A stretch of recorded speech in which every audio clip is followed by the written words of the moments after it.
ಕಳೆದ ಮುಂಗಾರು ಹಂಗಾಮಿನಲ್ಲಿ ಕೊಪ್ಪಳ ಜಿಲ್ಲೆಯಲ್ಲಿ ವಿಪರೀತ ಮಳೆ ಹೆಚ್ಚಾಗಿ ಹೆಸರಿನ ಬೆಳೆ ಸಂಪೂರ್ಣ ಹಾಳಾಗಿತ್ತು. ಹಾಳಾದ್ರೂ ಕೂಡ ಯಾವುದೇ ತರನಾಗಿ ಜಿಲ್ಲಾಡಳಿತ ನಮ್ಮ ರೈತರ ಸಂಕಷ್ಟಕ್ಕೆ ಬಂದಿಲ್ಲ. ಯಾಕೆ ಬಂದಿಲ್ಲಪ್ಪ ಅಂದ್ರೆ ಯಾವುದೇ ಒಂದು ಸರ್ವೆ ಮಾಡಿಲ್ಲ, ಆಮೇಲೆ ಪರಿಹಾರನೂ ನೀಡಿಲ್ಲ. ಇಲ್ಲೇ ಪಕ್ಕದ ಜಿಲ್ಲೆಯಾದಂತ ಗದಗ ಜಿಲ್ಲೆಯಲ್ಲಿ 92 ಕೋಟಿ ರೂಪಾಯಿಯನ್ನ ರೈತರ ಬೆಳೆ ಹಾನಿ ಆಗಿದ್ದಕ್ಕೆ ಅವ್ರ ಖಾತೆಗೆ ಜಮಾ ಮಾಡ್ಯಾರ.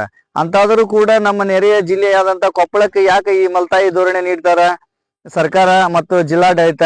ಇದನ್ನು ನಾವು ವಿಧಾನ ಸಭೆಯಲ್ಲಿ ನಾವು ಬೆಳಗಾವಿ ವಿಧಾನ ಸಭೆ ಅಧಿವೇಶನದಲ್ಲಿ ಚರ್ಚೆ ಮಾಡಿ ನಮ್ಮ ಕೊಪ್ಪಳ ಜಿಲ್ಲಾ ರೈತರಿಗೆ ಒಂದು ಆರ್ಥಿಕ ನೆರವು ನೀಡಬೇಕು.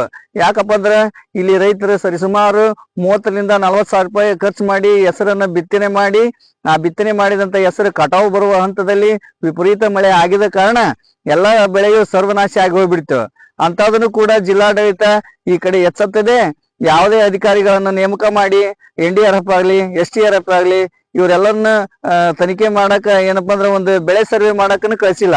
ಇಷ್ಟಾದ್ರೂ ಕೂಡ ಶೀಘ್ರದಲ್ಲಿ ನಮ್ಮ ಜನಪ್ರತಿನಿಧಿಗಳು ಈಗ ಬೆಳಗಾವಿ 10 ದಿನಗಳ ಅಧಿವೇಶನ ಏನ್ ನಡೆದೈತಿ ಅಲ್ಲಿ ರೈತರ ಬಗ್ಗೆ ಒಂದು ದನಿ ಎತ್ತಬೇಕು. ದನಿ ಎತ್ತಿ ಯಾಕ ಎಲ್ಲಾ ರಾಜ್ಯದ ಎಲ್ಲಾ ಜಿಲ್ಲೆಗಳ ರೈತರು ಬೆಳೆ ಹಾನಿ ಆಗೈತಿ, ಅಂತದ್ದು ಕೂಡ ಈಗ ನಮ್ಮ ಕೊಪ್ಪಳ ಜಿಲ್ಲೆಯನ್ನು ಯಾಕೆ ಕಡೆಗಣಿಸಿದ್ದಾರೆ ಅನ್ನೋದು ಅಲ್ಲಿ ಸಂಬಂಧಪಟ್ಟ ಏನಪ್ಪ ಅಂದ್ರೆ MLA ಆಮೇಲೆ ಸಚಿವರು ನಮ್ಮ ಬೆಳಗಾವಿ ಅಧಿವೇಶನದಲ್ಲಿ ಸರ್ಕಾರದ ಗಮನ ಸೆಳೆದು ಶೀಘ್ರದಲ್ಲಿ ನಮ್ಮ ಕೊಪ್ಪಳ ಜಿಲ್ಲೆಕ್ಕೂ ಕೂಡ ನಮ್ಮ ರೈತರಿಗೆ ಒಂದು ಬೆಳೆ ಪರಿಹಾರ ನೀಡಿಸ್ಬೇಕಂತಂದು ತಮ್ಮ ಮಾಧ್ಯಮದ ಮೂಲಕ ನಾನು ಈಗ ಮನವಿ ಮಾಡ್ತೀನಿ ಸರ್. ನಮ್ಮ ಹೆಸರು ಯಲ್ಲಪ್ಪ H ಬಾಬ್ರಿ. ರಾಜ್ಯಾದ್ಯಂತನ ಇವತ್ತು ಮುಂಗಾರಿಲಿ ಹೆಸರು ಬಿತ್ತನೆ ಮಾಡಿದ್ದು ಎಕರೆಕ 30-40 ಸಾವಿರ ರೂಪಾಯಿ ಖರ್ಚು ಮಾಡಿ ಇವತ್ತು ಏನು ಬಿತ್ತನೆ ಮಾಡಿದ ಹೆಸರು ಆರಂಭದಲ್ಲಿ ಒಂದು ಒಳ್ಳೆ ಮಳೆ ಆಯ್ತು, ಸಾಲ ಮಾಡಿ ಬಿತ್ತನೆ ಮಾಡಿದ್ವಿ.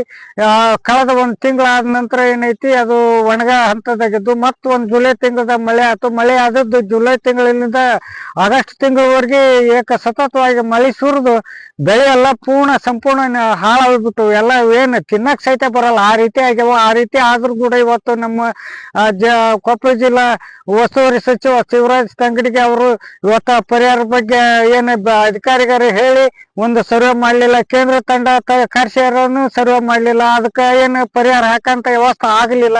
ಇವತ್ತು ಇಲ್ಲೇ ಪಕ್ಕದ ಗದಗ ಜಿಲ್ಲೆದಾಗ HK ಪಾಟೀಲ್ ರೀ ಇವತ್ತೇನು ಅವರು ಸರ್ವೆ ಮಾಡಿ ಹೊಲಕ್ಕೆ ಭೇಟಿ ನೀಡಿ ಒಂದು ಪರಿಹಾರ ಹಾಕ್ಸಂತಾಗ ವ್ಯವಸ್ಥೆ ಮಾಡಿದ್ರು. ಆದ್ರೆ ನಮ್ಮ ಜಿಲ್ಲಾದಾಗ ಇವ್ರು ಯಾರು ಶಾಸಕರು ಮಾಡಿಲ್ಲ, ಸಚಿವರು ಮಾಡಿಲ್ಲ, ಮುಖ್ಯಮಂತ್ರಿ ಆದ್ರೂ ಮಾಡಿಲ್ಲ. ಇವತ್ತು ಬೆಳಗಾವಿ ಅಧಿವೇಶನ ಚಲೋ ಐತಿ, ಅಲ್ಲಿ ಆದ್ರೂ ಚರ್ಚೆ ಮಾಡಿ ಒಂದು ಬೆಳೆ ಪರಿಹಾರ ಹಾಕಂತ ವ್ಯವಸ್ಥೆ ಮಾಡ್ಬೇಕು. ನಾವು ಹಲವಾರು ಬಾರಿ ತಾಲೂಕು ಜಿಲ್ಲಾಕ ಮನವಿ ಸಲ್ಲಿಸಿದ್ರು ಆಗಿಲ್ಲ. ನಾವು ಸಾಕಾಗಿ ಏನಾಗತ್ತಂದ್ರೆ ಇವತ್ತು ಒಂದು ಬಿನ್ನಾಳ ಬಸವೇಶ್ವರ ಜಾತ್ರೆಗೆ ಇವತ್ತು ಏನು ಯತ್ನಾಳ ಬಸವನಗೌಡ ಯತ್ನಾಳ ಅವ್ರು ಬಂದಿದ್ರು.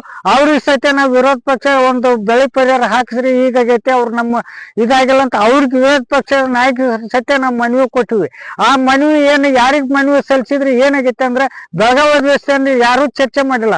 ಆ ಮನವಿ ಏನಾಗೈತೆ ಡಸ್ಟ್ಬಿನ್ಗೆ ಹೋಗ್ಯವೋ ಏನ್ ಮಾಡ್ಯವೋ ನಮ್ಗೆ ಗೊತ್ತಿಲ್ಲ. ಈಗ ನಮ್ಗೇನು ಕೇಳೋದೇನು ಮತ್ತೆ ಲೋಕಲ್ ಶಾಸಕರು ಸಚಿವರು ನಾವು ಕೇಳ್ತೀವಿ, ಮುಖ್ಯಮಂತ್ರಿ ಅವ್ರನ್ನು ಕೇಳಕ್ಕಾಗಲ್ಲ. ಆ ಮುಖ್ಯಮಂತ್ರಿಗಳಿಗೆ ಚರ್ಚೆ ಮಾಡಿ ಬೆಳೆ ಪರಿಹಾರ ಹಾಕ್ಸಂತ ವ್ಯವಸ್ಥೆ ಅಧಿವೇಶನದಲ್ಲಿ ಚರ್ಚೆ ಮಾಡ್ಬೇಕು. ಇವ್ರು ಸುಮ್ಮನೆ ಒಟ್ಟು ಬೆಳೆ ರೈತರ ಬಗ್ಗೆ ಒಬ್ರು ಯಾರು ಧ್ವನಿ ಎತ್ತಿಲ್ಲ. ಈಗ ಧ್ವನಿ ಎತ್ತಿ ಪರಿಹಾರ ಹಾಕಂತ ವ್ಯವಸ್ಥೆ ಆಗ್ಬೇಕಂತ ರೈತ ಸಂಘದ ರಾಜ್ಯ ಉಪಾಧ್ಯಕ್ಷ ಚಂದಪ್ಪ ಕುಳೂರ್ ಈ ಮಾಧ್ಯಮ ಮೂಲಕ ಮನವಿ ಮಾಡ್ತೀನಿ. ಈಗ ನಮ್ದು ರೈತರದು ಬಹಳ ಹಾನಿ ಆಗೈತ್ರಿ. ಮಳೆ ಆಗಿ ಅತಿವೃಷ್ಟಿಯಾಗಿ ಮುಂಗಾರಿ ಹೆಸರು ಬಿತ್ತಿದಾಗ ನಮ್ದು ಬಹಳ ಹಾನಿ ಆಗೈತಿ. ಮಳೆ ಹತ್ತಿ ಎಲ್ಲ ಕೊಳತೋಗೈತಿ, ಮನೆಯಾಗಿ ಹೆಸರು ಕೊಳತೋಗ್ಯವು. ಇದಕ್ಕೆ ಬೆಳೆ ಪರಿಹಾರ ನಮ್ಮ ಸರ್ಕಾರ ಏನೂ ಪರಿಹಾರ ನೀನು ಕೊಟ್ಟೇ ಇಲ್ಲ. ಪಕ್ಕದ ಹಳ್ಳಿಯಲ್ಲಿ ಗದಗ ಜಿಲ್ಲಾದೊಳಗ ರೈತರಿಗೆ ಸಹಾಯ ಮಾಡಿದ್ರು, ಅವ್ರಿಗೆ ಬೆಳೆ ಪರಿಹಾರ ಕೊಟ್ರು. ನಮ್ಮ ಕೊಪ್ಪಳ ಜಿಲ್ಲಾಕ್ಕೆ ಯಾಕೆ ಬಂದಿಲ್ಲ ಅಂತ ನಾವು ಮನವಿ ಕೇಳ್ಕೊಳಕತ್ತೀವ್ರಿ. ಹಾಗಾಗಿ ಮತ್ತೆ ಈಗ ನಾವು ರೈತರು ಬದುಕೋದ್ರೆ ಹೆಂಗ್ರಿ? ಇಲ್ಲ ಅಂದ್ರೆ ಉರ್ಲ್ ಹಾಕೊಂಡು ಸಾಯ್ಬೇಕು, ಒಂದು ಇಲ್ಲ ಎಣ್ಣೆ ಕೂಡ ಸಾಯ್ಬೇಕು, ಒಂದು ಆ ಪರಿಸ್ಥಿತಿ ಒಳಗೆ ನಾವು ಆಗ್ಬಿಟ್ಟಿವಿ ಅಂದ್ರ ಸರ್ಕಾರ ಯಾಕೆ ನಮ್ಮ ಮೇಲೆ ಕಣ್ಣು ತೆಗಿವಲ್ದು ಅಂತ ನಾವು ಇದ್ರಾಗ ಮನವಿ ಕೇಳಕತ್ತೀವ್ರಿ. ಯಾರು ಸರ್ವೇಕ್ ಸಹಿತ ಬಂದಿರಿ ಸರ್. ನಮ್ಮ ರೈತರಿಗೆ ಅಂದ್ರೆ ಏನು ಬೆಲೆನೇ ಇಲ್ದಾಗ ಆಗ್ಬಿಟ್ಟೈತಿ ಇಲ್ಲಿ ಕೊಪ್ಪಳ ಜಿಲ್ಲೆದೊಳಗ. ಏನು ನಮ್ಮನ್ನ ದಾದನ ಮಾಡವಲ್ರು. ಹಾಗಾಗಿ ನಾವು ಇದು ಮನವಿ ಮಾಡ್ಕೊಳ್ಳೋದೇನಂದ್ರೆ ನಮ್ದು ದಯವಿಟ್ಟು ನಮ್ಮ ಬೆಳೆ ಪರಿಹಾರಕ್ಕೆ ಒಂದು ಅನುದಾನ ಮಾಡಿಕೊಡ್ರಿ ಅಂತೇಳಿ ನಾನು ಕೇಳ್ಕೊಂತ ಇದ್ದೇನೆ ಮನಪೂರ್ವಕವಾಗಿ.